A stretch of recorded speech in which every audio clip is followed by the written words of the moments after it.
Battle Through the Heavens. By Heavenly Silkworm Potato. Kabanata 266.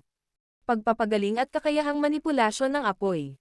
Sa maluwag at malinis na silid, isang mahinang hamog ang lumabas at bumangon sa himpapawid, na sumasakop sa buong silid hanggang sa ito ay medyo nadistorbo. Ang isang malaking kahoy na palanggana ay inilagay sa gitna ng silid. Ang palanggana ay napuno ng isang emerald green na kulay na likido.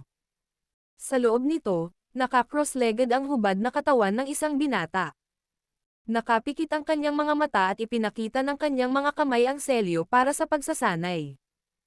Hinayaan niya ang banayad na enerhiya sa loob ng emerald-colored medicinal liquid na dahan-daang pumasok sa loob ng kanyang katawan ng paunti-unti upang ayusin ang halos sira-sirang chipat sa kanyang katawan.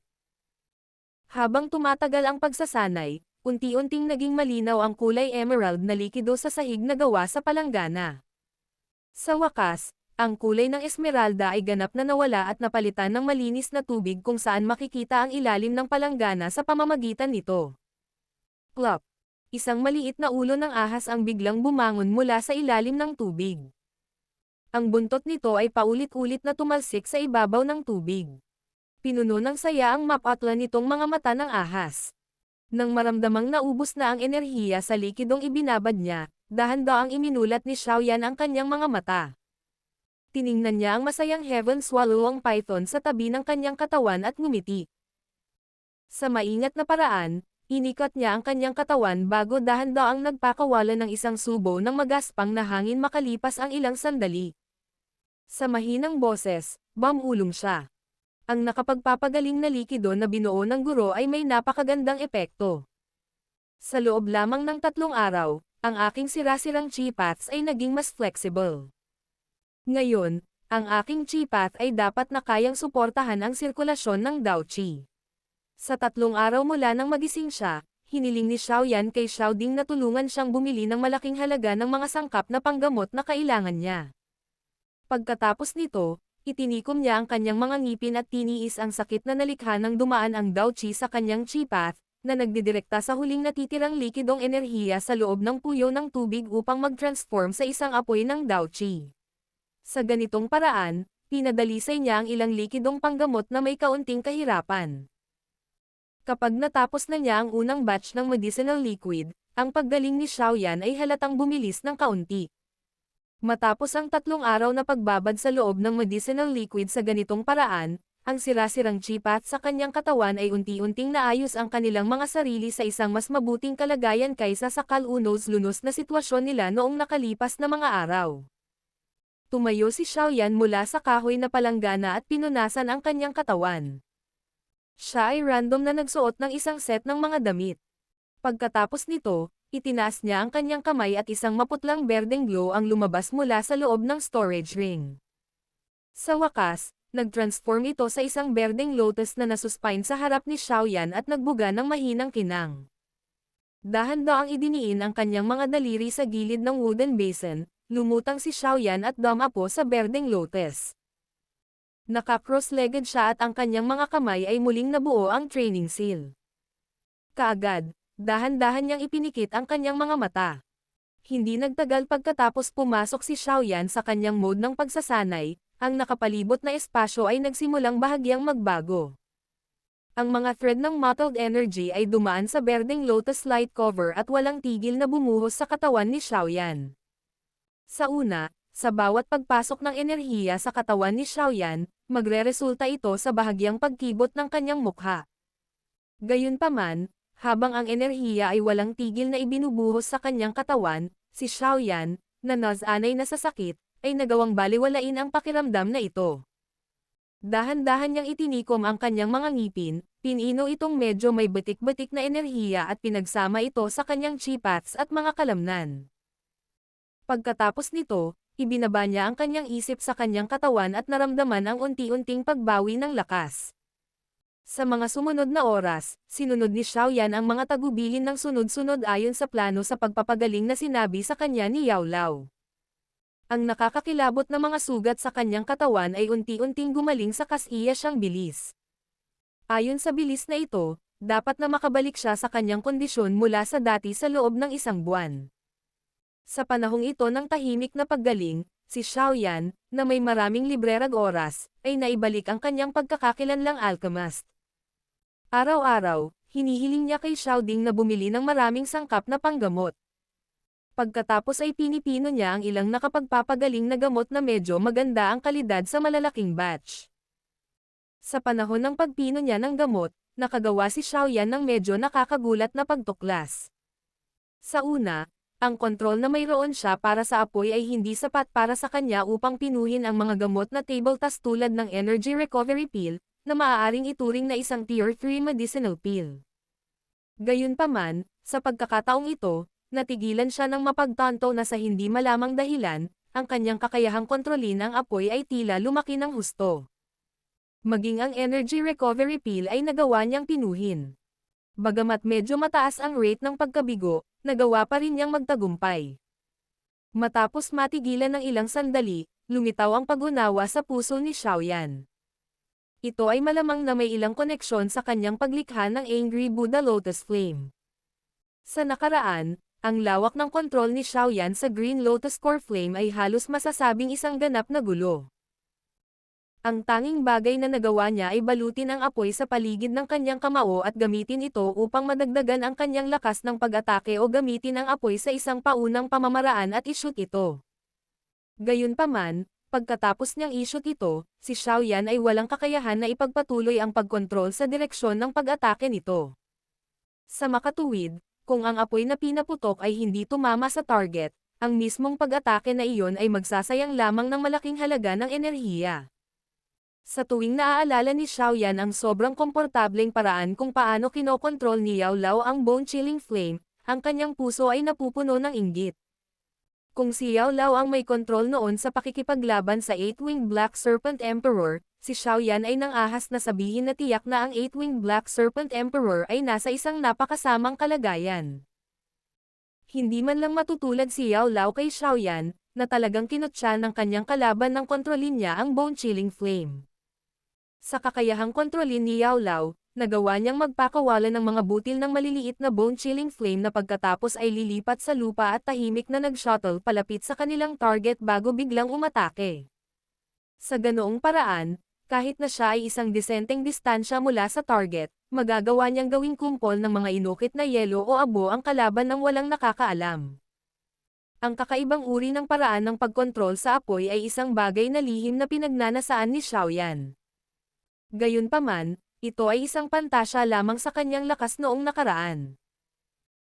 Kahit na sa biglaan at napakalaking pagtaas ng kanyang kakayahang magkontrol ng apoy, na hindi niya sinasadyang nakuha sa pamamagitan ng paglikha ng Angry Buddha Lotus Flame, isang bagay na nakakatakot na kahit isang dawwang ay magugulat, mayroon pa rin siyang malayong distansya bago niya maabot ang antas ng kontrol ni Yao Lao.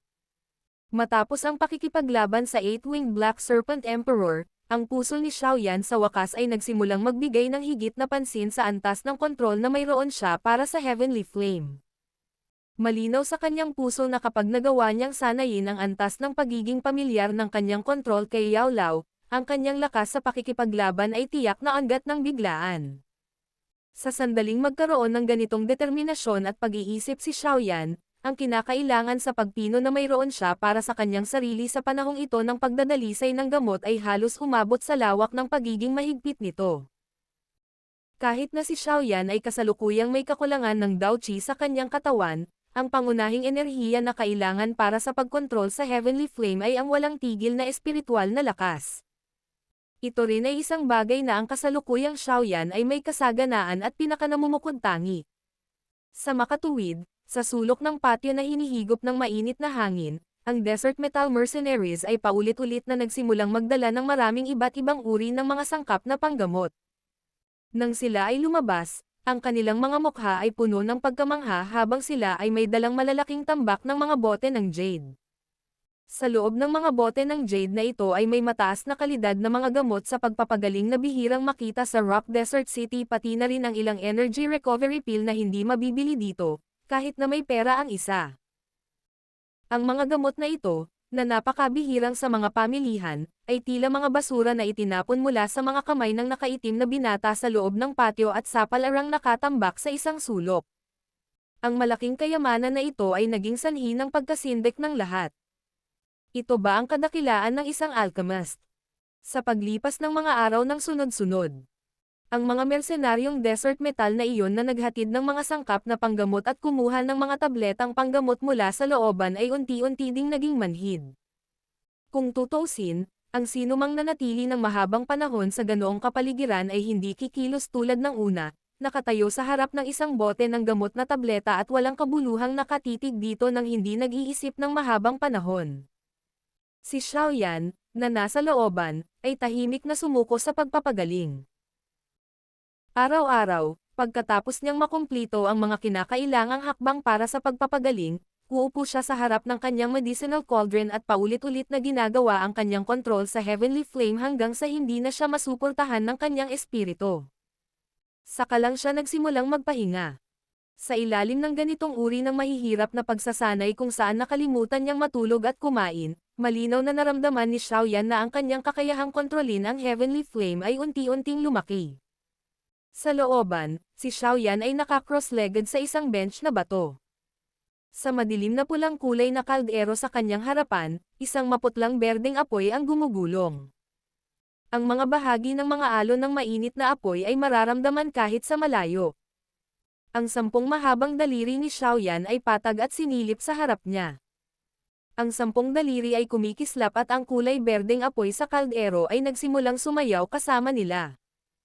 Ang nababaluktot na anyo ay parang isang masunuring espiritu ng apoy. Tahimik na nakatayo sina Xiaoding at Xiaoli sa pintuan patungo sa courtyard, pinagmamasdan ang walang tigil na paggalaw ni Xiaoyan ng kanyang mga galaw ng kamay. Hindi maiwasang mapuno ng pagkamangha ang kanilang mga mukha. Ang kakayahang kontrolin ang apoy sa ganoong lawak ay medyo hindi kapanipaniwala sa kanilang mga mata, ngunit mula sa bahagyang pagsimangot sa mukha ni Xiaoyan, tila hindi pa rin siya nasisiyahan. Saglit na tumaas ang apoy sa kaldero. Dahan-daang itinaas ni Xiaoyan ang kanyang mga mata, pinitik ang kanyang daliri at isang banayad na simoy ng hangin ang kumatok sa takip ng kaldero, pinalipad ito. Sa pamamagitan ng pagkakawi ng kanyang kamay, lumabas ang ilang bilog na medicinal pill. Pagkatapos nito, tuloy-tuloy silang napunta sa isang bote ng jade. Hawak ang isang bote ng jade, walang ingat na sinulyapan ito ni Xiaoyan bago itinapon kina Xiaoding at Xiaoli sa pintuan. Agad niyang iniunat ang kanyang tamad na baywang at ipinikit ang kanyang mga mata para maramdaman ang sugat sa kanyang katawan. Agad namang bumalatay sa mukha niya ang pagkagulat. Hihihi. Mukhang mabilis akong gumaling. Pagkatapos ng mahigit kalahating buwan ng pag-aalaga, ang mga chipat sa kanyang katawan ay naka-recover na ng higit sa kalahati. Dahil dito, nagulat si Xiaoyan, na nasa training stance. Sa pintuan, sinalo ni Xiaoding ang bote ng jade na lumipad bago dahan-daang naglakad papunta sa looban kasama si Xiaoli. Hinarap niya si Xiaoyan at nakangiting nagtanong. Kumusta ang sugat mo? Hindi masama. Ngumiti si Xiaoyan at sumagot. Susunod na ang huling bahagi ng pagpapagaling. Hindi dapat maging problema para sa akin ang ganap na gumaling sa loob ng 5 araw. Isa kang abnormal na tao. Sa mga ganitong uri ng nakakakilabot na pinsala, kailangan mo lang ng 20 araw para makarecover sa ganoong lawak. Ang iyong konstitusyon ay talagang dahilan ng inggit. Si Xiaoding at Xiaoli ay nagtataka sa mga mukha habang sila ay tumatawa. Ikinaway ni Xiaoyan ang kanyang kamay. Sa puso niya, malinaw na alam niya ang dahilan kung bakit siya nakarecover sa ganitong bilis. 30% nito ay dahil sa kanyang konstitusyon na pinalakas ng Green Lotus Core Flame at 70% ay dahil sa planong pagbawi na masusing idinisenyo ni Yao Lao. Sa pagtutulungan lamang nilang dalawa ay nagawa niyang makamit ang ganoong bilis. Nasaan si Old Hai? Tumalon pababa si Xiaoyan mula sa bench na bato at random na nagtanong. Mula noong araw na iyon ay binigyan mo siya ng pangalan ng mga sangkap ng gamot, tila tumakbo siya sa bawat tindahan ng gamot sa Rock Desert City nitong ilang araw. Sa tingin ko, kung hindi dahil sa katotohanan na kailangan niyang manatili rito para protektahan ka, baka tumakbo siya sa ibang mga lungsod. Tumawa si Xiaoli. Tumawa si Xiaoyan at tumanggo. Ang mga panggamot na sangkap na ito ay pawang napakabihirang mga bagay.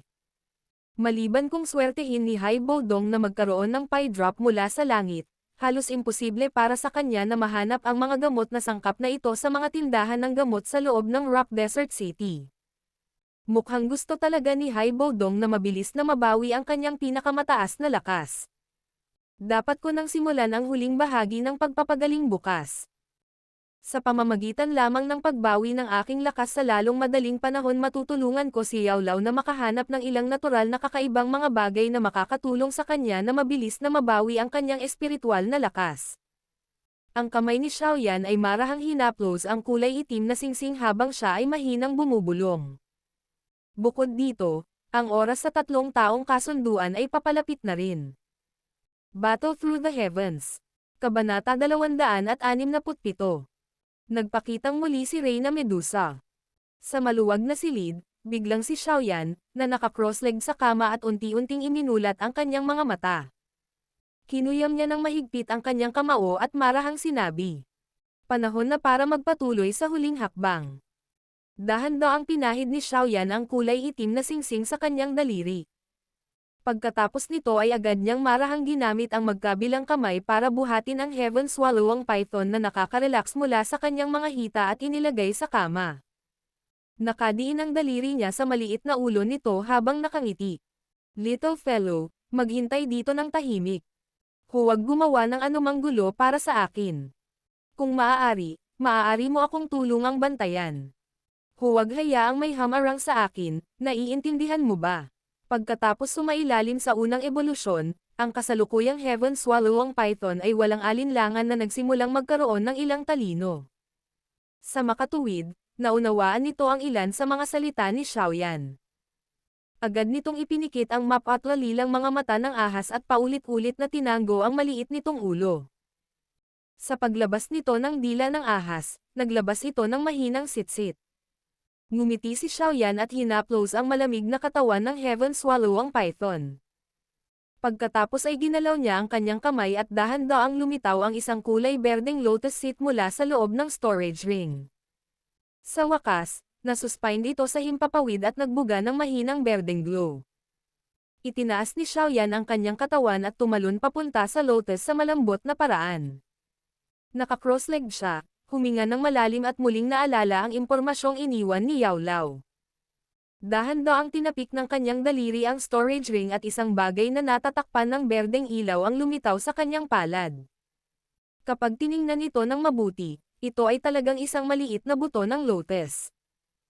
Nagtataka ako kung ang Fire Lotus Seed na ito na kilala bilang Perfect Fire Spirit ay kasing misteryoso ng sinabi ng guro. Tinitigan ng Emerald Lotus Seed sa kanyang palad. Medyo may pag-aalinlangan na bamulong si Xiaoyan. Malinaw niyang naalala na ang pagsusuri ni Yao Lao dito sa ilalim ng magma ay napakataas. Ang Fire Lotus Seed na ito ay isang natatanging kayamanan na natagpuan ni Xiaoyan habang hinahanap ang Green Lotus Core Flame noon. Talagang hindi inaasahan na ang huling paggamot na sinabi ni Yao Lao ay talagang nangangailangan nito. Dahan-daang hinawakan ni Xiaoyan ang medyo malambot na buto ng lotus sa pagitan ng kanyang mga daliri. Mahirap para kay Xiaoyan na isipin na ang maliit na bagay na ito, na hindi kapansin-pansin, ay mangangailangan talaga ng 100 taon upang magsama-sama at mabuo. Anong uri ng malaking halaga ng enerhiya ang talagang may tatago sa loob nito? Umiling sa pagkamangha, mabilis na binuo ni Xiaoyan ang training seal gamit ang kanyang mga kamay. Pumikit siya at ilang sandali pa, unti-unting pumasok sa training mode. Unti-unti ding bumababa ang isip niya sa katawan niya. Sa sandaling pumasok siya sa training mode, pinitik ni Xiaoyan ang kanyang daliri. Ang Fire Lotus Seed sa dulo ng kanyang daliri ay tumpak na ipinutok sa kanyang nakabukang bibig.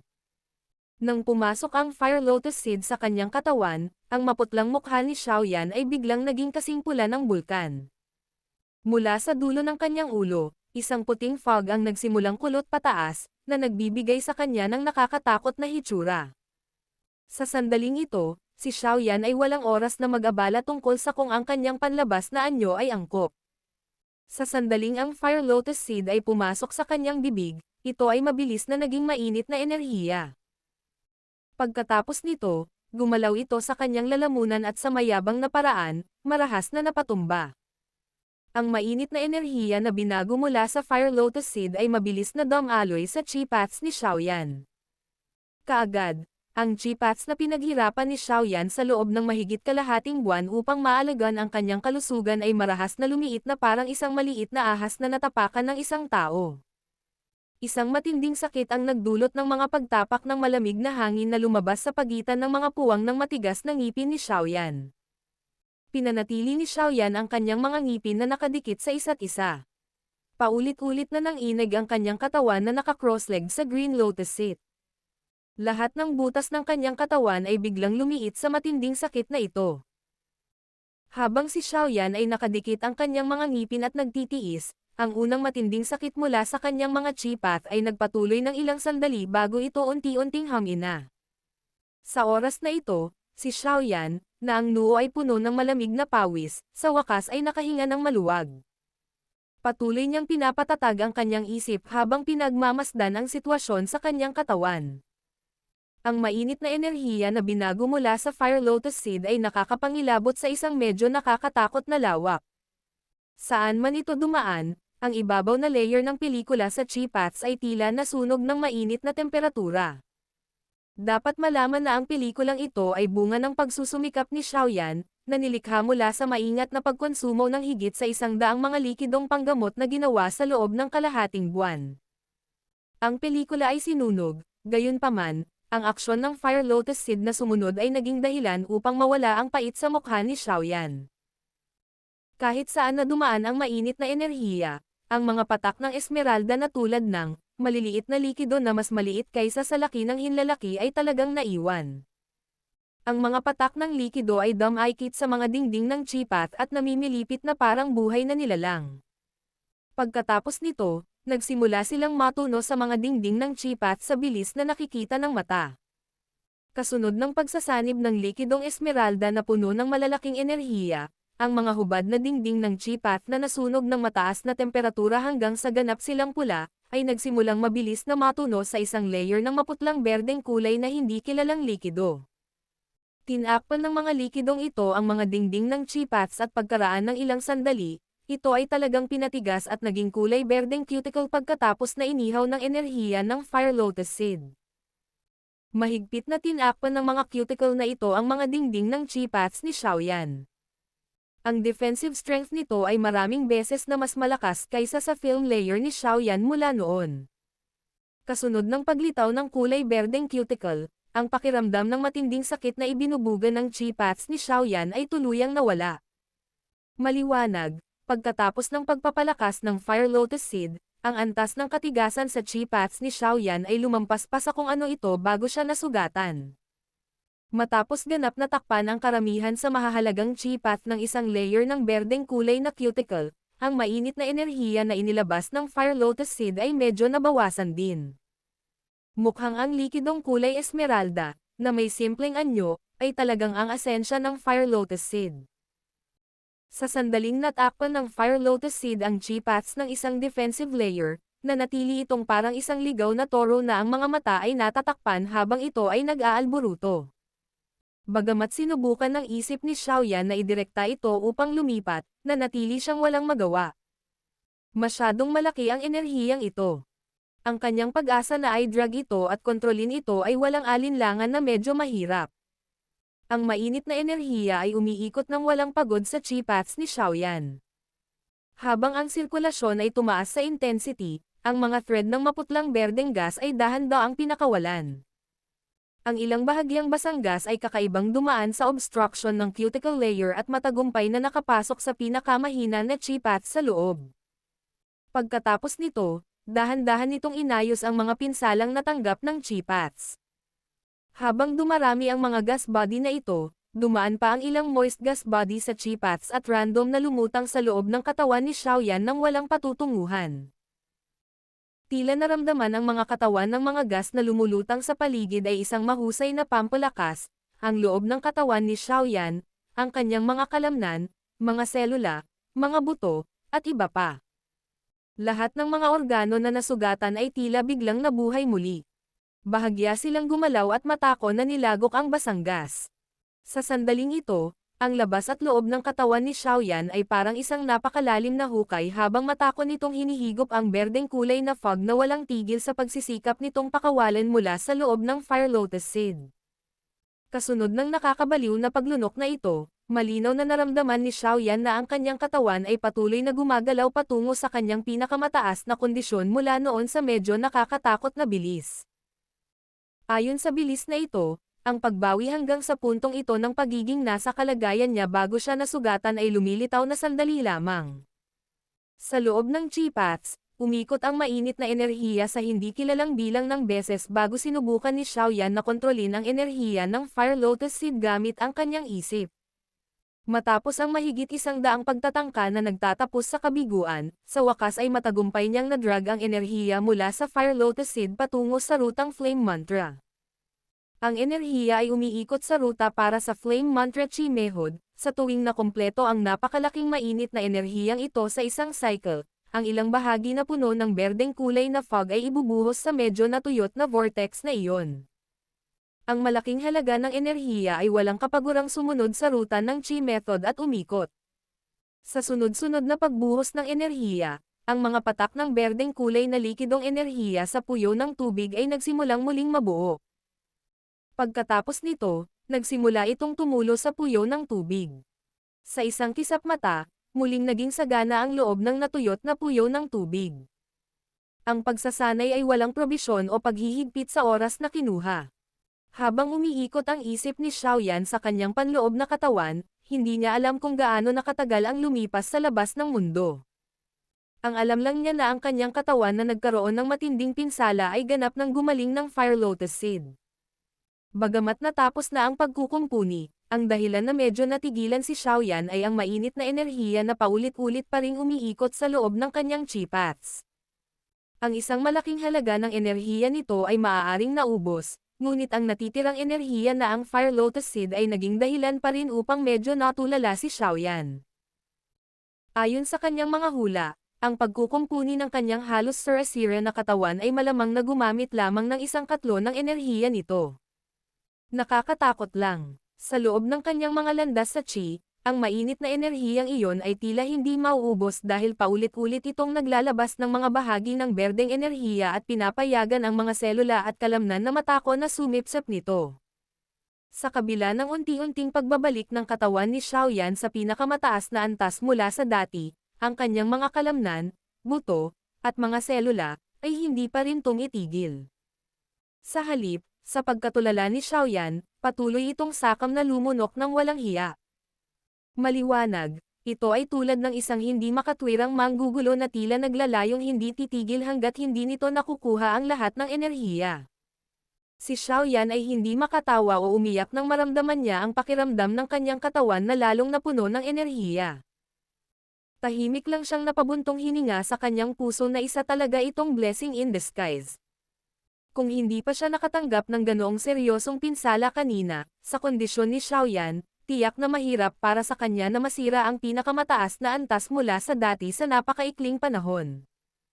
Ang malubhang pinsala sa pagkakataong ito ay sa halip ay nagbigay sa kanya ng pagkakataong ito upang masira ang kanyang dating pinakamataas na kondisyon. Ang puyo ng tubig ay nagiging lalong napuno ng likidong enerhiya. Ang dalisay na enerhiya na ibinuga mula sa Fire Lotus Seed ay walang anumang pag-aalinlangan dahil lahat ito ay pinalamanan sa loob nito ng sabay-sabay. Kahit anong mangyari, lahat ng bagay ay may hangganan. Ang isang katawan ng tao ay hindi naiiba. Sa makatuwid, nang tumagal ang walang pigil na pagsipsip na ito, sa wakas ay nagsimulang makaramdam ng takot si Xiaoyan nang mapagtanto niya na ang kanyang mga kalamnan at iba pang mga organo sa kanyang katawan ay tumigil sa pagsipsip. Ang vortex ay bahagyang naglalabas din ng pamamaga ng sakit at hindi na ginawang likidong enerhiya ang gas na enerhiya. Maliwanag, ang kanyang katawan ay kasalukuyang umabot sa isang puspose na kondisyon. Bagamat ang kanyang pagsipsip ay umabot na sa limitasyon nito, ang Fire Lotus Seed ay nagpatuloy ayon sa kasiyahan nito at naglalabas ng malaking halaga ng enerhiya nang walang pakialam kung si Xiaoyan ay ganap na nakayanan ito. Nang maramdaman ang pagbabago sa kanyang katawan, medyo naging pangit din ang ekspresyon ni Xiaoyan. Gusto niyang pilitin na pigilan ang mainit na enerhiya sa pag-ikot ngunit para itong mayfly na sinusubukang yugyugan ang isang malaking puno. Ito ay ganap na walang saysay. Unti-unting lumitaw ang takot sa kanyang puso. Agad na itinikom ni Xiaoyan ang kanyang mga ngipin at dahan-dahan itong pinigilan. Alam niya na ang kasalukuyang kanya ay walang gabay mula kay Yao Lao. Sa makatuwid, sa ganoong panahon, hindi siya dapat magpanik. Sa sandaling siya ay nagpanik, ito ay ganap na matatapos. Binuksan ni Xiaoyan ang kanyang mga mata. Mahigpit ang pagkakahawak ng kanyang mga palad. Pagkaraan ng ilang sandali, bigla niyang pinalakpakan ang kanyang kamay at mahinang sinabi. Dahil hindi ako makapagpatuloy sa pagsipsip, kailangan kong ilabas ang natitirang enerhiyang ito. Eco-convert ito. Kanino ko ito ipapadala? Ang enerhiyang ito ay hindi isang bagay na hindi kayang tiisin ng sinuman. Ang gulat na mga mata ni Xiaoyan ay naglibot sa loob ng silid. Agad siyang napahinto sa Heaven Swallowing Python sa kama na nakatitig sa kanya gamit ang kulay lila nitong mga mata ng ahas. Little fellow, magiging ikaw. Nang makita ang Heaven Swallowing Python, isang kagalakan ang mabilis na sumilay sa mga mata ni Xiaoyan. Nakahinga ng maluwag ang kanyang puso. Sa lakas nito, dapat nitong ubusin ang natitirang enerhiya. Habang nag-iisip siya sa ganitong paraan sa loob ng kanyang puso, marahang idiniin ng mga palad ni Xiaoyan ang Lotus Platform. Ang kanyang katawan ay nag-volley at gumulong pababa mula sa platform ng Lotus. Pagkatapos nito, dali-dali siyang pumunta sa kama at kinuha ang Heaven Swallowing Python na nawawala sa kanyang kamay. Pagkatapos nito, ginamit niya ang lahat ng kanyang mental na enerhiya upang i-drag ang malaking enerhiya ng Fire Lotus Seed patungo sa Chi Path sa kanyang kamay. Kasunod ng pagbuhos ng enerhiya mula sa Fire Lotus Seed, ang braso ni Xiaoyan ay mabilis na tinakpan ng berdeng glow. Ang kanyang gitnang daliri ay itinaas patayo at ang isang bahagi ng lunti ang uri ng enerhiya ng apoy ay ginawa ang kanyang daliri sa isang bagay na parang berdeng jade. Dahil biglang sinunggaban ni Xiaoyan, ang Heaven Swallowing Python ay unang nawala. Nang makita nito ang enerhiya sa loob ng daliri ng una na malakas hanggang sa medyo nakakakilabot, bigla itong pumiglas ng matindi. Maliwanag, naging medyo hindi mapalagay ang pagiging malapit sa ganitong uri ng malakas na enerhiya. Maging masunurin ka, huwag kang magpumiglas. Hindi kita sasaktan. Magiliw na ngumiti si Xiaoyan sa Heaven Swallowing Python. Pilit niyang ibinuka ang bibig nito at pinasok ang daliri nito. Sa sandaling naabot ni Xiaoyan ang kanyang daliri sa bibig ng Heaven Swallowing Python, bigla itong tumigil sa pagpupumiglas. Isang matinding liwanag ang biglang lumabas sa katawan nito. Pagkatapos nito, ang natulala na si Xiaoyan ay likas na pinaikit ang kanyang mga mata. Kumikislap ang liwanag at nawala. Gayunpaman, sa sandaling lumitaw ang glow, biglang nagbago ang mukha ni Xiaoyan. Ito ay dahil kitang-kita niya na ang katawan ng Heaven Swallowing Python na hinawakan niya sa kanyang mga kamay ay biglang lumaki. Kasabay nito, tila lumambot ito. Nawala na ang walang laman na pakiramdam ng kanyang kanang kamay na nakayakap. Ang pagpapalit nito ay isang lambot na puno ng flexibility. Matapos hawakan ng kanyang palad ang malambot na bagay na parang maselang katawan ng isang ginang, tila may naalala si Xiaoyan. Kaagad, ang kanyang ekspresyon ay naging sobrang pangit. Medyo naninigas ang kanyang leeg habang dahan-daang ibinababa ang kanyang ulo. Nakita niya ang isang pares ng makikinang na magagandang mata na puno ng galit at medyo malamig na nakatingin sa kanya. Pinagmamasdan ang perpektong magandang mukha na Norate sa isang nakakagulat na antas, lahat ng balahibo sa katawan ni Xiaoyan ay tumindig na tila siya ay tinamaan ng kidlat. Bahagyang gamulong ang kanyang lalamunan habang nilulunok niya ang kanyang laway. Paos at tuyo ang boses niya. Reyna. Reyna Medusa. Battle Through the Heavens. Kabanata 268. Paligsahan. Sa ngayon, si Xiaoyan at Reyna Medusa sa ibaba niya, na napapabalitang may napakabangis na reputasyon, ay may sobrang kaakit-akit na posterya. Hindi lamang ang kanyang katawan ay ganap na idiniin ni Xiaoyan ngunit ang kanyang pulang makinis na maliit na bibig ay mayroon ding isang daliri ng Xiaoyan sa loob nito. Matamlay na pinagmamasdan ng mga mata ni Xiaoyan ang mukha sa kanyang kalapit na lugar. Ang hitsura na ito na tinatawag na nakakamangha ay parang obra maestra ng langit. Kahit na ang pares ng matingkad na mga mata na ito ay naglalaman ng kasamaan, mahirap pa rin para sa kanila na itago ang kanyang kaakit-akit na alindog. Ang babaeng ito ay isang napakagandang nilalang mula mismo sa panaginip ng bawat lalaki. Bagamat ang malambot at magandang katawan sa ilalim niya ay nagbigay kay Xiaoyan ng walang kapantay na kasiyahan, ang kanyang mukha ay hindi nang ahas na ipahayag ang kahit kay-titing na bahagi nito sa sandaling ito. Ang kanyang titig ay naglalaman ng kakilakilabot habang nakatitig sa walang laman si Reyna Medusa. Ilang sandali pa, ang sulok ng kanyang bibig ay kumaibot ng isang beses at nagpakita ng napakapangit ng ngiti. Hello. Habang sinasabi niya ang mga salita, ang daliri ni Xiaoyan na pinaabot sa bibig ni Reyna Medusa ay hindi sinasadyang umunat ng kaunti. Kaagad, hinawakan niya ang macelan at basa-basa na maliit na dila. Sa sandaling iyon, biglang nanginig ang katawan ni Xiaoyan. Isang manhid na pakiramdam ang kumalat mula sa kanyang puso, halos nagbibigay sa kanya ng salpok na marahas na sipsipin ang maliit na malasang dila. Siyempre, si Xiaoyan ay maaaring nagkaroon ng ganoong salpok sa kanyang puso ngunit sigurado siya na kung gagawin niya iyon, siya ay sisabog at papatayin hanggang sa maging latak siya ni Reyna Medusa na kahit si Hai Bodong ay tatalikod at tatakas ng makita. Ang maningning na mga mata na puno pa rin ng galit ay malamig na tumitig kay Xiaoyan. Nang dumampi ang daliri ni Xiaoyan sa kanyang dila kanina, isang mababaw na pulang-pula na kulay ang lumipad sa magandang mukha ni Queen Medusa. Gayunpaman, isang makapal na aura ng pagpatay ang kanyang inilabas. Bahagyang gumalaw ang magagandang mata ni Reyna Medusa at sumulyap sa kamay ni Xiaoyan na kumikinang na may masaganang berdeng ilaw. Pagkatapos ay sinulyapan niya ang kulay berdeng jade na parang daliri na umabot sa kanyang bibig. Agad na bahagyang naningkit ang mahahabang mata niya. Ilang sandali pa, marahas niyang kinagat ang kanyang mga pilak ng ngipin. His. Sa kanyang kamay na marahas na kinakagat, nanlaki ang mga mata ni Xiaoyan. Masakit siyang nakalanghap ng malamig na hangin at nag-iisip na magpupumiglas na kumalas sa kanya nang ang isang mahabang kamay na parang puting jade ay mabilis at hindi inaasahang bumaril, mahigpit na humawak sa leeg ni Xiaoyan. Ang nagbabantang sulyap mula sa pares ng magagandang mata ay lubhang mabangis.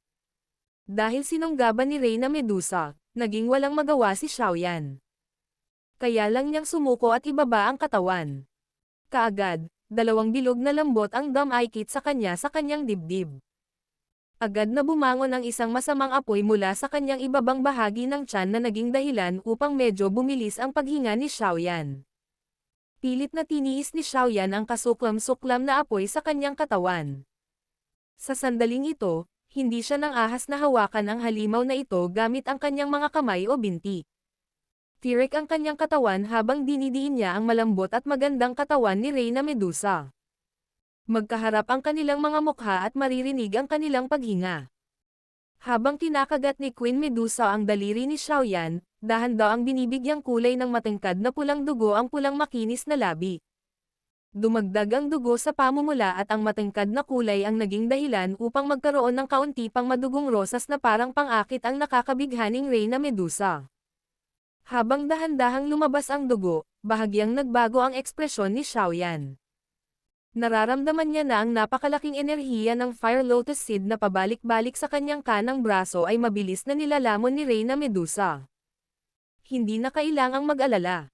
Ang pagbibigay sa Heaven Swallow ang Python ay kapareho ng pagbibigay sa kanya.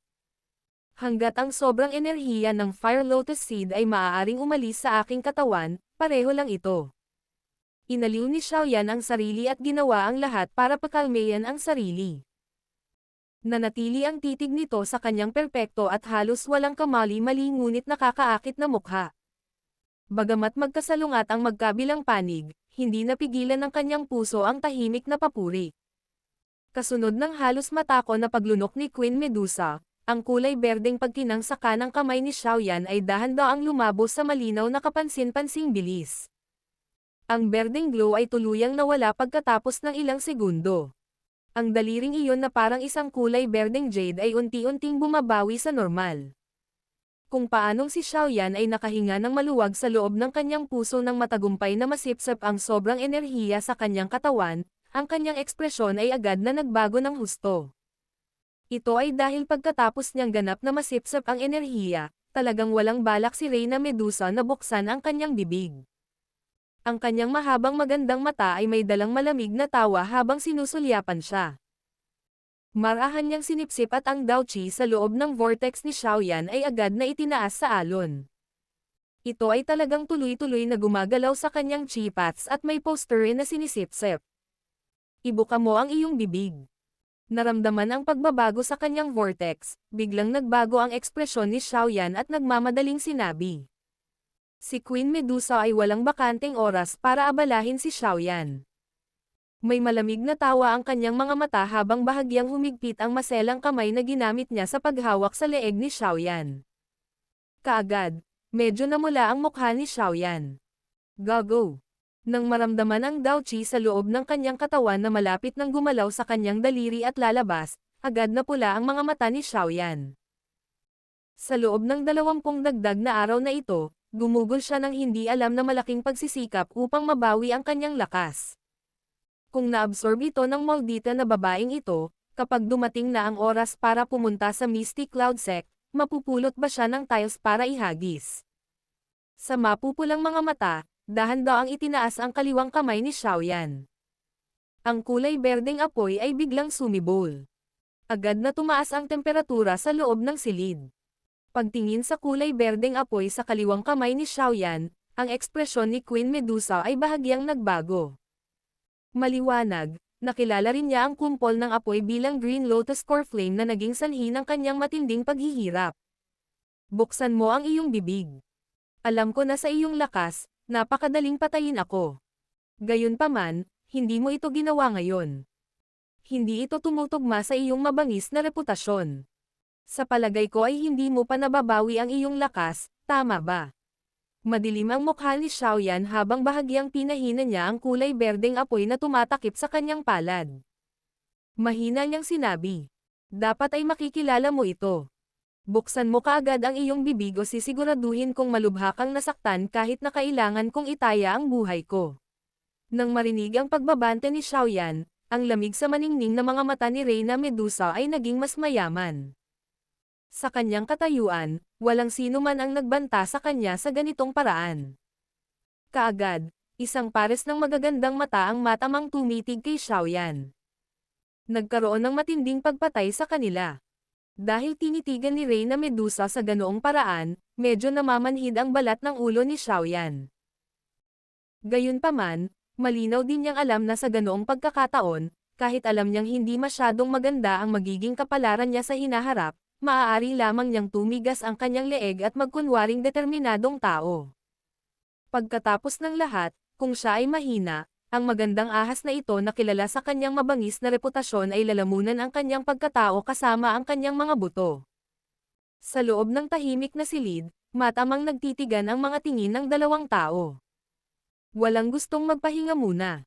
Habang tumatagal ang oras na magkatitigan sila, dahan-dahang tumulo ang isang patak ng malamig na pawis mula sa noo ni Xiaoyan. Ang pagpapanatiling kahangahangang kalmado sa magandang babaeng ahas na ito na ang mabangis na pangalan ay yumanig sa buong Jiama Empire ay hindi isang madaling trabaho. Nagpatuloy ang pagkapatas. Kung paanong ang pahiwatig ng pagyuko ay hindi maiwasang maipanganak sa puso ni Xiaoyan, sa wakas ay hindi nakayanan ni Reyna Medusa ang lalong malapit na kulay berdeng apoy. Mabangis niyang pinutol si Xiaoyan gamit ang kanyang mga mata bago pinakawalan ang kanyang bibig sa sobrang ayaw. Nang makitang ibinuka ni Reyna Medusa ang kanyang bibig, binawi ni Xiaoyan ang kanyang daliri sa paraang parang kidlat. Dahan-daang bumangon ang kanyang katawan sa kama at biglang bumaril ang kanyang katawan. Habang nasa himpapawid ang katawan niya, pinagdikit niya ang mga kamay at agad itong pinaghiwalay. Ang berdeng kulay na apoy ay talagang hinayla sa isang mahabang latigo. Umikot ang latigo sa katawan ni Xiaoyan at handang harangin ang lahat ng pag-ataking darating sa kanya. Nang makumplito na niya ang kanyang depensa, itinaas ni Xiaoyan ang kanyang ulo para tingnan ang kama. Agad namang damilat ang kanyang mga mata. Sa higa ay tanaw niya ang mainit na figure ng magandang babaeng ahas na hubad na nakaupo dito. Naramdaman ang titig ni Xiaoyan, Medyo nanlamig ang magandang mukha ni Reyna Medusa. Hinailan ng kanyang maselang kamay ang kumot sa gilid at mabilis na tinakpan ang kanyang katawan. Kahit na natatakpan ng kumot ang kanyang nakakabighaning kurba, mukhang kaakit-akit pa rin ito. Sa gilid ng kama, dahan-dahang ibinaba ang isang buntot ng ahas na maputla-purple. Bahagya itong umindayog at naglabas ng ligaw na pang-akit. Napatingin si Xiaoyan kay Reyna Medusa na malamig na nakatitig sa kanya. Napaawang ang sulok ng kanyang bibig habang pinupunasan ang kanyang kamay. Habang ang Daoqi sa kanyang katawan ay nagmamadaling umaagos, maingat na tinitigan ni Xiaoyan si Reyna Medusa, na nagbabantay sa anumang biglaang pag-atake. Ikaw ang unang taong naglakasloob na magbanta sa akin. Matapos titigan ang maselang at makisig na mukha ng ilang sandali, sa wakas ay ibinuka ni Reyna Medusa ang kanyang bibig. Ang kanyang boses ay manhid at tamad, nagtataglay ng tukso na naging dahilan ng pagkamanhid ng buto ng isang lalaki. Ikaw din ang unang babaeng kumagat sa akin. Pinatigas ni Xiaoyan ang kanyang leeg at tuyong sinabi. Pinahaba ni Reyna Medusa ang kanyang macelan at matangkad na pulang dila at marahang dinilaan ang kanyang mapupulang makinis na labi. Ang kanyang casual na pagkilos ay may pagkabihag na nagiging sanhi ng damdamin ng mga lalaki na mapusok. Ang enerhiya mula sa nakaraan ay dapat na mabuo mula sa buto ng lotus mula sa loob ng lotus seat ng Green Lotus Core Flame, tama ba? Noon, kung hindi ako malubhang nasugatan noong kinukuha ko ang Green Lotus Core Flame, tiyak na hindi ako mag-iiwan ng kahit katiting na kayamanan. Tawa ng tawa si Xiaoyan ngunit hindi sumagot. Sumasayaw pa rin ang kulay berdeng apoy sa kanyang palad. Nakatitig ng malalim sa kulay berdeng apoy sa kamay ni Xiaoyan, umiling si Queen Medusa at mahinang sinabi. Hindi inaasahan. Sa dulo ng lahat, ang pinakamalaking benepisyo ay talagang nakuha mo lahat. Siguradong galit na galit ang guhi na iyon. Hihihi. Hindi ba ginamit din ito ng kamahalan para matagumpay na mag-evolve? Ang mga benepisyo na nakuha mo ay medyo makabuluhan din. Tumawa si Xiaoyan. Upang umunlad, ang paghihirap na kailangan kong tiisin ay isang bagay na iyong nasaksihan. Mahina na sinabi ni Reyna Medusa. Kung hindi ito napakahalagang sandali noon, personal na kitang pinatay. Hehehehe. Nang marinig ito ay tumawa si Xiaoyan noon, talagang matagal na niyang natuklasan na nagtatago siya sa tabi. Gayunpaman. Tao, dapat sabihin na ikaw ay talagang napakamatapang. Ang pinong daliri ni Reyna Medusa ay marahang itinuro si Xiaoyan. Isang pambabaing aura ang bumungad sa mukha ni Reyna Medusa, ang kanyang pamamanhid na boses ay mahinang nagdala ng isang mahigpit na layuning pumatay. Hindi lang ikaw ang naglakas loob na pumasok sa malalalim na rehiyon ng disyerto ng mag-isa kundi ng ahas kapang ituring ang katawan ng aking anyo ng ebolusyon bilang isang alagang hayop at pinalaki ito. Ang katapangan na ito ay isang bagay na hindi ko nakita sa napakaraming taon. Naramdaman ang layunin ng pagpatay sa mga salita ni Reyna Medusa, nagkibit balikat si Xiaoyan at walang magawang sinabi. Hindi kita kailanman tinatrato bilang isang alagang hayop na dapat palakihin. Gusto mo lang akong sundan, iyon lang ang mayroon. Kung gayon kailangan ko bang tawagan ka? Master. Ang mahahabang mata ni Reyna Medusa ay nakatungo sa isang mapanganib na anggulo. Ang huling bahagi ng kanyang boses ay kinaladkad sa medyo pahabang paraan. Ang kanyang pamamanhid na tono ay naging sanhi ng pamumula ng mukha ni Xiaoyan, na medyo malakas ang pag-iisip. Bahagya niyang niyuko ang kanyang katawan at ang kanyang pantalon sa pagitan ng kanyang mga hita ay tila medyo naka-jack up. Ang mga salitang sinabi sa ganitong uri ng boses ay talagang nakakatakot. Tama ang sinabi mo noon. Ang kasalukuyang ako ay wala talagang lakas para patayin ka. Gayunpaman. Sa susunod na paggising ko, magtiwala ka sa akin, kukunin ko ang iyong buhay. Ang kanyang maselang mga kamay ay nanginginig na nakaturo kay Xiaoyan habang bahagyang itinaas ni Reyna Medusa ang kanyang mapagmataas na noo. Ang kanyang tinig na nagsalita ng mga salitang iyon at ang paghinto na iyon, ay naglalaman ng isang mahigpit na hangarin sa pagpatay. Munting tao, maghintay ka lang.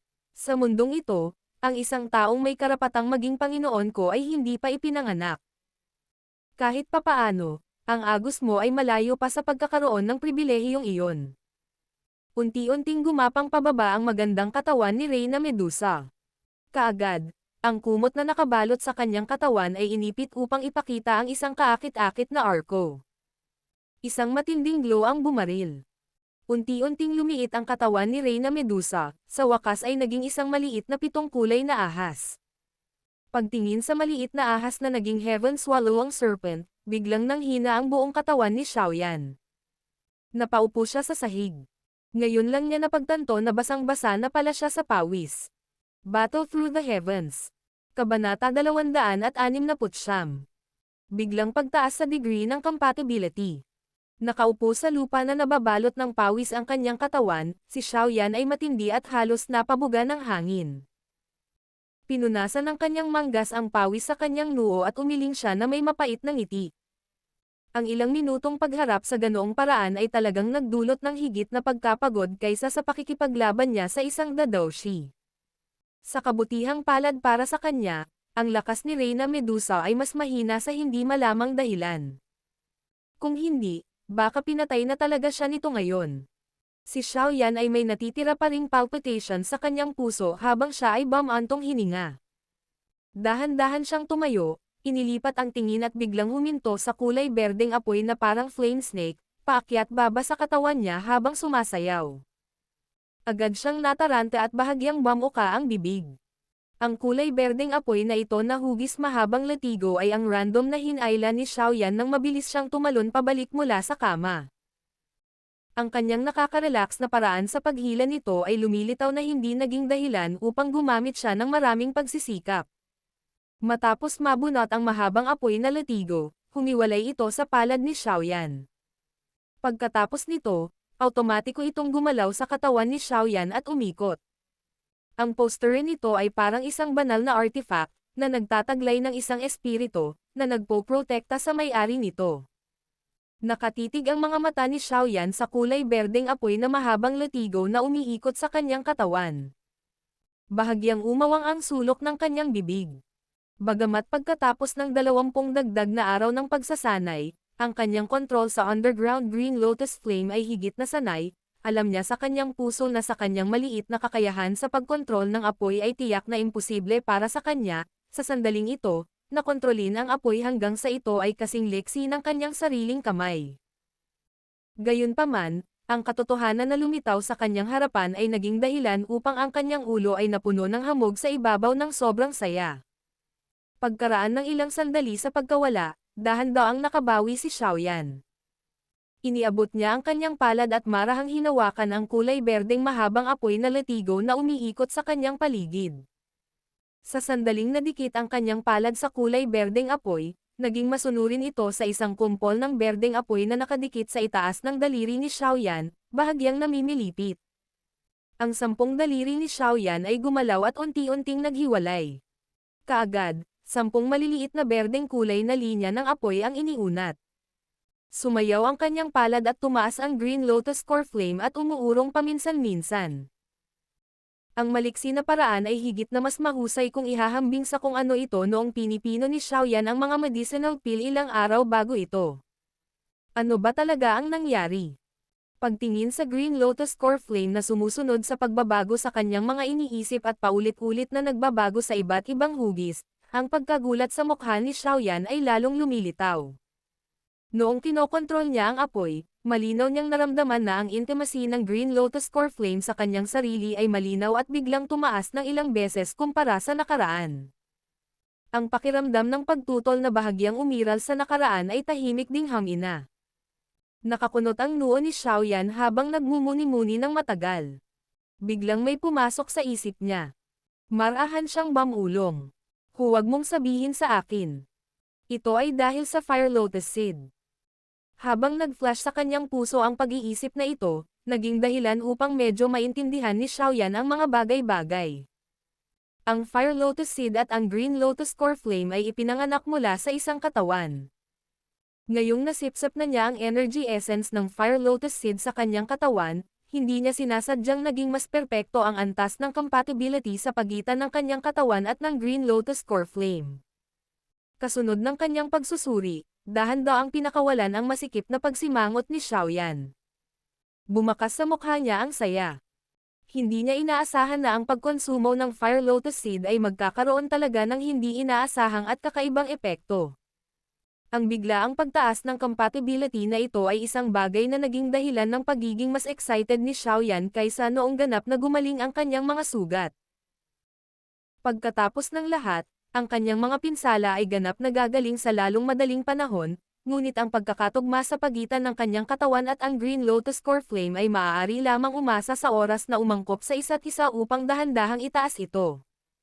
Sa makatuwid, sa gayong paghahambing, ang mas bihira at mas praktikal sa dalawa ay malalaman sa isang sulyap. Dala ang kagalakan sa kanyang mukha, ang tingin ni Xiaoyan ay matamang tumitig sa kulay berdeng apoy sa kanyang 10 daliri. Bahagyang kumikislap ang apoy. Pagkaraan ng ilang sandali, talagang nagsama-sama ang mga ito sa tuktok ng kanyang 10 daliri, na bumubuo ng napakatalam na tusok ng apoy. Dahil sa resulta ng pagkompress, walang alinlangang malakas ang mapanirang puwersa na nakapaloob sa 10 tusok ng apoy.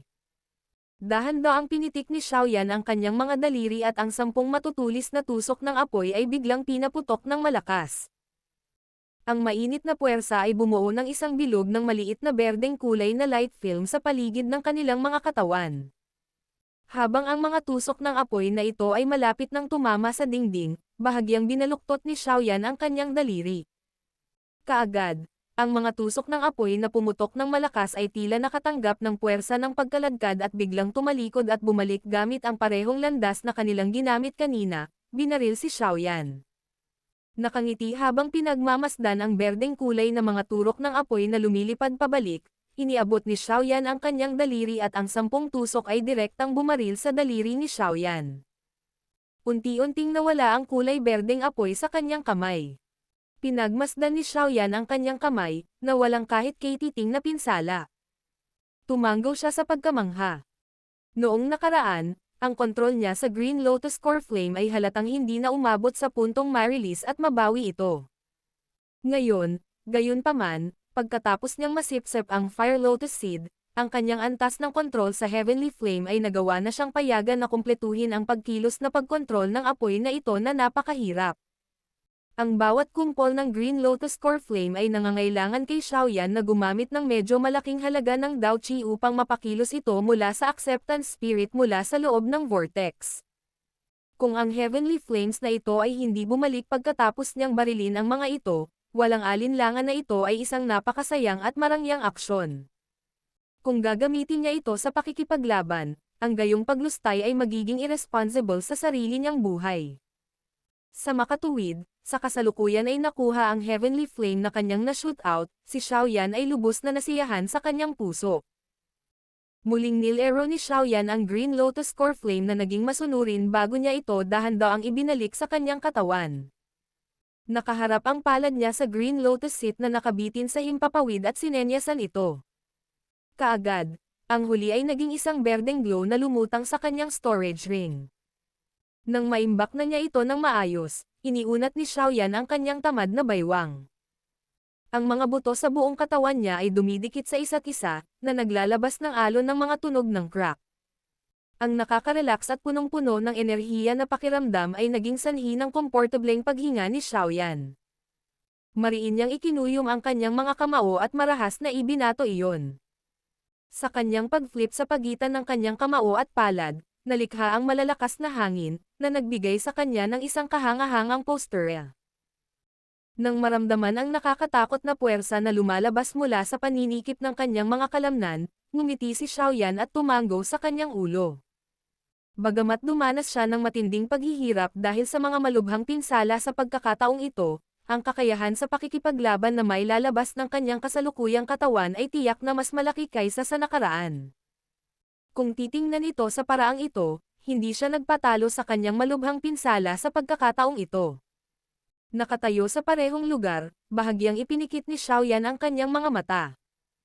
Ang kanyang isip ay bumaba sa kanyang katawan at mabilis na siniyasat ito para sa isang ikot.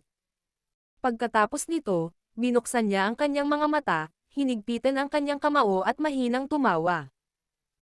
Pagkatapos ng pagbubuhos ng Fire Lotus Seed, sa palagay ko ay dapat na akong magkaroon ng lakas ng 6 na bituin na Dao Qi. Ngumiti si Xiaoyan at dahan-dahang naglakad patungo sa gilid ng kama. Tiningnan niya ang Heaven Swallow ang python na nasa kumot at tumawa. Pinanood ng Heaven Swallow ang python si Xiaoyan na dahan-daang naglalakad. Isang beses na sumulyap sa nakangiting mukha ang mapatla purple nitong mga mata ng ahas at agad siyang hindi pinansin. Inikat nito ang ulo, mahina nitong inihiga ang katawan sa malambot na kama. Maliwanag, ang naunang bigla ang pagkilos ni Xiaoyan na bumuhos ng enerhiya ay naging sanhi ng Heaven Swallow ang python na nagtataglay ng paunang katalinuhan na medyo nakaramdam ng galit sa puso nito. Nang makita ang Heaven Swallow ang python na kumikilos na parang bata na nakakaramdam ng sama ng loob, walang magawa si Xiaoyan na umiling. Inilahad niya ang kamay at marahang hinaplos ang katawan nito. Nang makita niyang wala pa rin itong reaksyon ay napangiti na lamang siya ng mapait at kumuha ng bote ng amethyst essence sa loob ng storage ring niya. Pagkatapos nito, binuksan niya ang takip ng bote. Unti-unting bumangon ang mainit na hininga na naglalaman ng mahinang halimuyak. Halos kaagad na maalis ang amethyst essence sa storage ring, biglang tumayo ang Heaven Swallow ang python na mahinang nakahiga sa kama. Ibinaling nito ang ulo. Tinitigan ang nakangiting mukha ni Xiaoyan at pagkatapos ay sinulyapan ang amethyst essence na naglalabas ng maputlang purple na fog. Isang pananabik ang sumilay sa mga mata ng ahas. Matapos mag-alinlangan sandali, hindi na nito napigilan ang kasakiman sa puso. Ikinuyom nito ang buntot at mabilis na dumulas sa harap ni Xiaoyan, inilabas ang dila ng ahas at naglalabas ng sumisitsit na tunog. Nakangiting ibinaba ni Xiaoyan ang bote. Ang Heaven Swallow ang python ay umindayog sa kanyang buntot at ginawang liwanag ang kanyang katawan at lumitaw sa harap ng bote sa paraang parang kidlat. Iniangat nito ang ulo at inabot ang dila ng ahas sa bote, matako na umiinom. Dahil may intensyon si Xiaoyan na tanggalin ang hinanakit sa puso ng maliit na kasama sa pagkakataong ito, hindi ito pinigilan ni Xiaoyan sa sakam na pag-inom sa ganitong paraan. Tinitigan lang niya ang dahan-daang nahuhulog na amethyst essence sa loob ng bote at sumalubong sa kanyang mukha ang sakit. Matapos ang humigit kumulang 1/10 bahagi ng amethyst essence sa bote ay nilamon ng Heaven Swallow ang python, sa wakas ay tumigil ito sa pag-inom. Bahagyang nataranta ang ulo nito nang bumunot sa bote. Ang isang lasing na hitsura ay talagang sumilay sa mapatla-lilang mga mata ng ahas nito. Tinitigan ng Heaven Swallow ang python na umiiling, tumawa ng mapait si Xiaoyan at ganoon din ang ginawa. Maingat niyang inimbak ang amethyst essence at sinapo ng palad niya ang medyo mainit nitong katawan. Sa walang magawang boses, sinabi niya, "Little fellow, nasisiyahan ka na ba ngayon? Ang bibig ay mas maikli kapag ang isa ay kumakain ng iba." Sa pagkakataong ito, hindi na muling iniiwasan ng Heaven Swallow ang python si Xiaoyan. Niyugyug nito ang mahabang leeg nito at biglang bumungad sa kanyang mga mata ng ahas ang isang kulay ube na kinang. Sa paglawak ng bibig ng ahas, nagpakawala ito ng isang muffled na putok, at isang kulay purple na apoy ang biglang tumalsik mula sa kanyang bibig. Sa isang iglap, sinunog ng magulong apoy ang kahoy na sinag sa kisame ng silid upang maging isang tumpok ng maitim na abo na kahoy. Dahan-daang itinaas ni Xiaoyan ang kanyang ulo at pinagmasdan ang maitim na haligi ng uling na naglalabas ng basag na tunog. Bahagyang umawang ang sulok ng kanyang bibig. Ilang sandali pa, ibinaba niya ang kanyang ulo at tumingin sa Heaven Swallow ang python na paulit-ulit na bumubulusok ng mga kumpol ng mga panla ng apoy na para bang nasusuka. Hindi alam ni Xiaoyan kung dapat ba siyang umiyak o ngumiti habang umiiling. Naisip ba ng lalaking ito na ang amethyst essence ay maaaring kainin ng random? Ang kayamanan ng lilang apoy na enerhiya sa loob nito ay maaaring maging sanhi ng pagtayo ng mga balahibo ng mga tao. Madali itong mag-agglomerate sa purple flame na nagtataglay ng medyo malakas na kapangyarihang makapinsala. Ang apoy na iyon ay isang bagay na kahit si Yonji ay kinatatakutan noon. Walang magawang pinapanood ang Heaven Swallow ang python na paminsan-minsan ay naglalabas ng mga kumpol ng apoy na sidlang na parang naglalaro, na pabuntong hininga si Xiaoyan. Babangon na sana siya para ayusin ang magulong kwarto nang biglang huminto ang kanyang katawan. Matiim na tumitig ang kanyang tingin sa kulay lila na apoy na iyon. Isang kaisipang tahimik na bumangon mula sa kaibuturan ng kanyang puso. Kung gagamitin ko ang purple flame na nilikha ng amethyst essence na ito upang sumanib sa green lotus flame, ang lakas ng angry Buddha lotus flame na gagawin ay tiyak na hindi maihahambing sa orihinal ngunit hindi rin ito dapat masyadong mahina, hindi ba? At saka, sa aking kasalukuyang lakas, sa tingin ko ay dapat ko itong kontrolin. Ang palad ni Xiaoyan ay dahan-dahang hinihimas ang kanyang baba habang siya ay mahinang bumubulong. Battle Through the Heavens. Kabanata 270. Purple Flame Peel. Sa loob ng silid, dahan-dahang hinimas ni Xiaoyan ang kanyang baba, ang kanyang mukha ay napuno ng ekspresyon ng pagmumuni-muni. Maya-maya pa ay binaliktad niya ang kanyang kamay at isang transparent na bote ang lumitaw sa kanyang palad. Isang bote na puno ng amethyst essence ang nakapaloob sa loob ng bote. Binuksan ni Xiaoyan ang takip ng bote at pinahaba ang kanyang daliri dito. Habang maingat na isinawsaw niya ito ng kaunti, isang nakakatusok na sakit ang agad na naililipat mula sa kanyang daliri. Matapos bawiin ang kanyang kamay, matamang tumitig ang mga mata ni Xiaoyan sa patak ng amethyst essence sa dulo ng kanyang daliri. Ang Daoqi sa kanyang katawan ay damaloy, tumagos sa kanyang daliri at marahang hinawakan ang patak ng kulay purple na amethyst essence. Kaagad, isang mahinang muffled bang, tunog. Isang sinulid ng maliliit na kulay lila na apoy ang bumangon mula sa kanyang daliri. Ang mainit na temperatura ay naging sanhi ng pagpikit ng mga mata ni Xiaoyan. Hindi masama ang temperatura. Ngunit sa kasamaang palad, ang lilang apoy na maaaring gawin ng isang patak ng amethyst essence ay talagang napakaliit. Ngumiti si Xiaoyan at tumango bago siya agad na nagsalita ng medyo nanghihinayang. Wala akong masyadong amethyst essence na nakaimbak. Kung ang isang patak nito ay makakagawa lamang ng maliit na piraso ng purple flame na ito, ang aking mga pagkalugi ay mas malaki kaysa sa aking pakinabang. Tinitigan ni Xiaoyan ang bote ng amethyst essence at sinabing magkasalubong ang mga kilay. Ngunit ang maliit na batang ito ay hindi rin masyadong nasisipsip nito. Paano ito nagluwa ng apoy na parang flamethrower? Dahan-daang itinagilid ni Xiaoyan ang kanyang ulo at tinitigan ang Heaven Swallowing Python na nag-e-enjoy sa sarili nitong pagluwa ng apoy habang tinatanong ang kanyang sarili ng walang katiyakan sa kanyang boses. Ang titig ni Xiaoyan ay matamang nakatitig sa Heaven Swallowing Python. Maya-maya pa ay marahang itinaas niya ang kanyang kilay. Pagkatapos ng ilang obserbasyon, napagtanto niya na sa sandaling iluluwa na ng Heaven Swallowing Python ang purple flame, may ilang laway na tila tumutulo sa pagitan ng mga pangil nito sa bibig nito. Nang ang maliliit na lilang kulay na panla ng apoy ay nadikit sa laway na ito, biglang lumaki ang laki nito ng mahigit 10 beses. Dahil ba sa laway? Mahinang ungol ni Xiaoyan sa kanyang bibig. Bahagya siyang napangiti at sa pagpitik niya ng palad ay may lumabas na bote na walang laman. Kaagad, dahan-dahan siyang naglakad papunta sa Heaven Swallowing Python na may ngiti sa labi. Pagkatapos ng nakakadismaya na pag-ikot-ikot na naging sanhi ng kanyang pawis, sa wakas ay nakakuha si Xiaoyan ng bahagyang wala pang kalahating bote ng maputlang berdeng kulay na laway mula sa mga pangil ng Heaven Swallowing Python sa ilalim ng mapang akit nitong tingin. Inilagay niya ito sa ilalim ng kanyang ilong at sinipsip ang laway na may mahinang bango. Kakaiba ang mukha ni Xiaoyan habang umiiling. Sumulyap sa Heaven Swallowing Python sa kama, bumulong si Xiaoyan sa kanyang puso. Itong lalaking ito, huwag mong sabihing babae rin ito. Dahan-daang ibinaba ni Xiaoyan ang 2 bote sa kanyang kamay habang nagmumuni-muni siya saglit. Bigla niyang kinumpas ang palad niya at inilabas ang isang madilim na pulang kaldero mula sa kanyang storage ring, sa kanya inilagay sa mesa. Dahan-daang pamitik ang kanyang daliri. Ilang patak ng kulay berdeng apoy ang bumaril at isang mainit na apoy ang agad na bumangon sa loob ng nakapagpapagaling na kaldero. Pinagmamasdan ang kumikislap na apoy sa loob ng medicinal cauldron, marahang hinaplos ni Xiaoyan ang kanyang storage ring at kumuha ng ilang ganap na pulang halaman na sa isang sulyap, masasabi ng isa na naglalaman ang mga ito ng enerhiyang uri ng apoy. Ikanaway niya ang kanyang palad, inihagis niya silang lahat sa kalderong panggamot.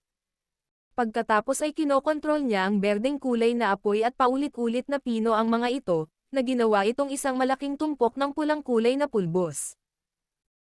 Sa sandaling lumitaw ang pulang kulay na pulbos, gumamit si Xiaoyan ng 2 tubo ng karayom na may mga guwang na sentro upang sipsipin ang isang patak ng amethyst essence at ang laway ng Heaven Swallowing Python ayon sa pagkakabanggit. Pagkatapos nito, inihagis niya ang mga ito sa panggamot na kaldero. Nakatingin sa apoy na sumisikat sa loob ng medicinal cauldron, bahagyang ngumiti si Xiaoyan. Ang kanyang 10 daliri ay mabilis na tumalon at ang temperatura ng berdeng kulay na apoy ay paulit-ulit na tumaas at bumaba, na nagbabago sa kanyang mga iniisip. Bagamat ang ganitong uri ng mabilis na pagbabago ng temperatura ng apoy ay lubos na sumusubok sa kakayahang magkontrol ng apoy ng isang alchemist, ang kasalukuyang Xiaoyan pagkatapos niyang ubusin ang Fire Lotus Seed ay nagtataglay na ng kakayahang madaling madaig ang mga ganitong uri ng nakakagambalang mga hakbang. Sa loob ng medicinal cauldron, ang berdeng kulay na apoy ay sumayaw ng kaakit-akit. Makalipas ang mahabang panahon, unti-unting nawala ang mainit na temperatura. Unti-unti ding naglaho ang magulong apoy.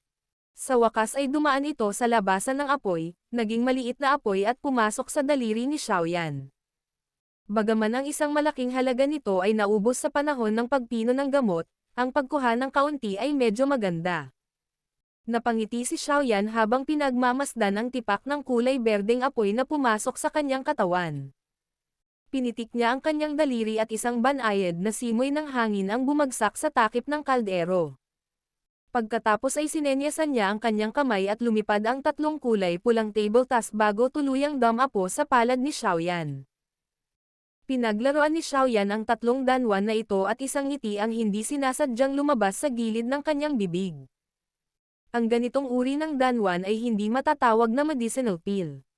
Ito ay dahil hindi sila nagtataglay ng anumang kakaibang katangian tulad ng isang tabletang panggamot. Ang sinumang lumunok ng bagay na ito sa kanilang tiyan ay hindi lamang makakatanggap ng kaunting benepisyo, ngunit sa halip ay lumubog sa isang kahabag-habag na kalagayan. Matapos ay twist ang isang pulang kulay na danwan sa pagitan ng kanyang mga daliri, inihagis ito ni Xiaoyan sa kanyang bibig. Bahagya niya itong nginuya at hinintay hanggang sa maramdaman niya ang mainit na enerhiya na mabilis na kumakalat sa kanyang bibig. Sa sandaling iyon, ang Dao Qi sa kanyang katawan ay mabilis na nagumpok at bumangga sa mainit na enerhiya. Sa sandali ng banggaan, bahagyang ibinuka ni Xiaoyan ang kanyang bibig. Isang kumpol ng mainit na kulay ube na apoy ang biglang iniluwa. Pagkatapos nito, tuloy-tuloy na itong dumapo sa kanyang palad na nakabalot kay Dao Qi. Nag-alab ito sa galit at mayroon pa ring malaking lakas. Dahan-dahang bumuga si Xiaoyan ng isang subo ng mainit na hangin bago ibinaba ang kanyang ulo para tignan ang kulay lila na apoy na tumataas sa kanyang palad. Ang dami ng purple flame sa pagkakataong ito ay halos sapat na ang kailangan para sumanib sa Green Lotus Core Flame. Sa sandaling iyon, nakahinga ng maluwag si Xiaoyan. Isang patak ng amethyst essence, isang patak ng laway ng Heaven Swallowing Python at ilang sangkap na panggamot sa uri ng apoy. Ang kakayahan ng ilang bagay na ito na makamit ang gayong epekto ay nasiyahan kay Xiaoyan. Tawagin natin ang bagay na ito na Purple Flame Pill. Inihagis sa kanyang kamay ang 2 pulang kulay na danwan, ibinuka ni Xiaoyan ang kanyang bibig at tumawa. Ang kasalukuyang siya ay talagang gustong subukan at makita kung gaano kalakas ang Angry Buddha Lotus Flame na nilikha mula sa pagsasama ng Green Lotus Core Flame at ang Purple Flame. Mukhang kailangan kong maghanap ng flesh target. Sumili ang ngiti sa mukha ni Xiaoyan habang tinitigan niya ang Purple Flame Pill. Tumalikod siya at inilagay ang Heaven Swallowing Python na nakatulog pagkatapos mapagod sa pagluwa ng apoy. Pagkatapos nito, ngumiti siya at lumabas sa nanginginig na silid na ito, na tila babagsak na, para humanap ng live na target para subukan kung gaano kalakas itong ginaya na bersyon ng Angry Buddha Lotus Flame. Sa kasalukuyan, ito ang oras ng araw-araw na pagsasanay sa Desert Metal Mercenary Company Training Ground. Sa makatuwid, maraming mga mersenaryo ang natipon sa lugar ng pagsasanay. Nakatiis sila sa mainit na araw at natatakpan ng pawis habang nakikipag-sparring at nagkukumpere sa kanilang kakayahan.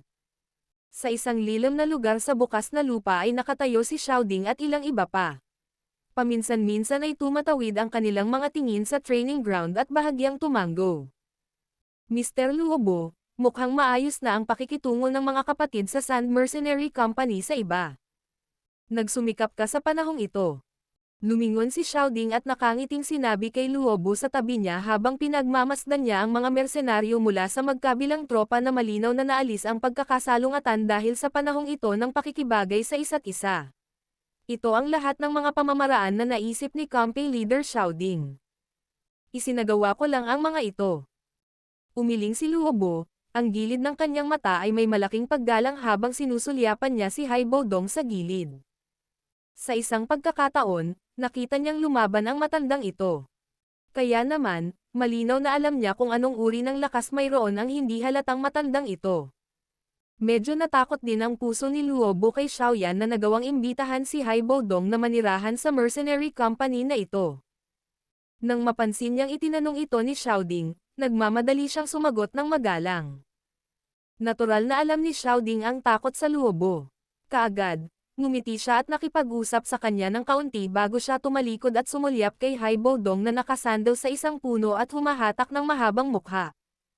Nakangiting sabi niya, "Hihihi. Old Mr. Hai, wala ba ang medicinal shop ng mga medicinal ingredients na kailangan mo? Relax, nagpadala na ako ng mga tao para tulungan kang maghanap sa mga kalapit na lungsod. Kapag nakakuha sila ng anumang balita, magre-report sila kaagad.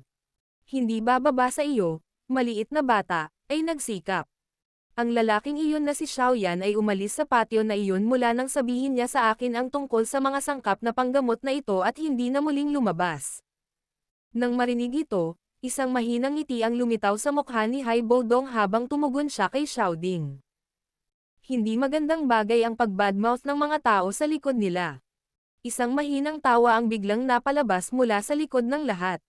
Ang pamilyar na boses ay naging dahilan upang ang ilang mga tao ay nagmamadaling lumingon sa paligid at tumingin sa nakangiting si Xiaoyan na naglalakad. "Ganap na bang gumaling ang sugat mo?" Ang pagtitig kay Xiaoyan, na ang presensya ay malinaw na may higit na sigla kumpara sa nakaraan, ang sorpresa ay sumilay sa matandang mukha ni Hai Bodong habang nagtanong ito sa natigil ang boses.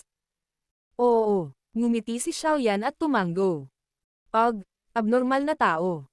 Gumagawa ng kumpletong paggaling sa wala pang isang buwan na may ganoong uri ng malubhang pinsala." Nang makitang tumango si Xiaoyan, agad nang umiti si Hai Bodong at umiling. Kasabay nito, nabigla ang kanyang puso sa mga paraan na ipinakita ni Xiaoyan. Ngumiti si Xiaoyan at umiling. Ngumiti siya at nakipag-usap kay Xiaoding at sa iba pa saglit bago ang kanyang tingin ay biglang naanod kay Luobo sa gilid. Bahagya siyang ngumiti, ngunit dahil sa ngiti ay medyo nakaramdam ng takot ang huli. Leader ng kumpanya Xiaoyan. Nang makita si Xiaoyan na dahan-dahang naglalakad, nagmamadaling bumati si Luobo. "Mr. Luobo, nasasanay ka na ba sa Desert Metal Mercenary Company?" Nakangiting tanong ni Xiaoyan. Nang makita ang ngiti ni Xiaoyan, nagmamadaling tumango si Luobo. Sa kasalukuyan, ang balita ng pagkamatay ng First Elder sa angkan ng Mo ay halos kumalat sa buong silangang rehiyon ng Jiama Empire. Bagamat ang ibang tao ay maaaring hindi malinaw kung sino ang pumatay, alam na alam ni Luobo sa kanyang puso na ang taong gumawa nito ay tiyak na ang binatang ito sa kanyang harapan na mukhang lubos na hindi nakakapinsala. "Mr. Luobo, dahil wala kang ginagawa, maaari mo ba akong tulungan sa isang eksperimento?" Tanong ni Xiaoyan na may kasama pang ngiti. Hindi niya hinintay na tumango si Luobo.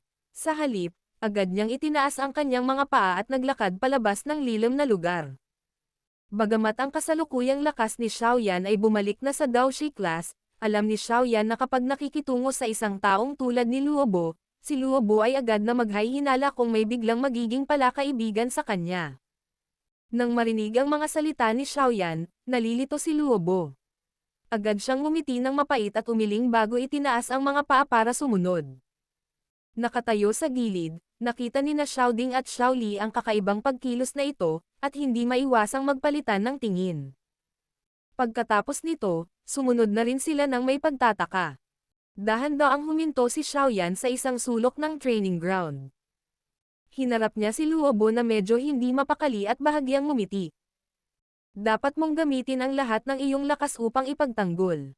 Gusto kong subukang malaman kung gaano kalakas ang bagay na kakabago ko lang. Ha? Nang marinig ito, nanginginig ang sulok ng bibig ni Luobo. Medyo naging purple ang ekspresyon niya. Talagang binalak ni Xiaoyan na gamitin siya bilang target. Si Xiaoding at ang iba ay pawang bahagi ng mataas na antas ng Desert Metal Mercenary Company. Nang makita sila ng ibang mga miyembro ng kumpanya sa training ground na nagkukumpulan, agad nilang sinimulan ang paligid sa lugar habang curious nilang pinagmamasdan sina Xiaoyan at Luobo sa gitna nito. Mag-ingat ka, pinaalalahanan ni Xiaoyan si Luobo, na ang ekspresyon ay parehong berde at lila bago niya pinagpag ang kanyang daliri. Isang pulang kulay na danwan ang lumitaw, na ibinato niya sa kanyang bibig sa harap ng mga tingin ng lahat. Bahagya siyang ngumunguya at ilang sandali pa, ibinoka niya ang kanyang bibig. Isang kumpol ng mainit na kulay ube na apoy ang iniluwa at tuloy-tuloy na damapo sa kanyang kamay na ibinukod ni Dao Qi. Dahan-daang inihagis ni Xiaoyan ang kumpol ng lilang apoy at ngumiti. Pagkatapos ay iniabot niya ang kanyang kanang kamay at isang kulay berdeng apoy ang dahan-daang umangat. Tinitigan ang dalawang magkaibang kulay na apoy sa kanyang dalawang kamay, saglit na nawalan ng malay si Hai Bodong. Agad na nagbago ang kanyang ekspresyon habang bumubulong. Kalokohan. Nagpaplano ba itong maliit na lalaki na gamitin muli ang trick na iyon? Habang unti-unting tumataas ang takot sa mga mata ni Hai Bodong, si Xiaoyan, na nasa training ground, ay nagsimulang dahan-daang pinagdikit ang kanyang dalawang palad. Nang makita ang pagkilos na ito ni Xiaoyan, tuluyang nagbago ang ekspresyon ni Hai Bodong. Ang kanyang mga paa ay biglang tumapak sa lupa at bumaril sa hangin sa paraang parang kidlat sa harap ng natulala na tingin ng lahat. Napapadyak siya at mariing sinabi, "Xiaoyan, baliw ka. Noong huling beses na muntik ka nang magpakamatay. Gusto mo pa bang subukan ulit?" Inangat ni Xiaoyan ang kanyang ulo at pinagmasdan si Hai Bodong sa himpapawid na nagngangalit sa galit. Halatang natulala ang mukha niya. Hindi niya inaasahan na matatakot ang matandang ito sa kanyang angry Buddha Lotus Flame.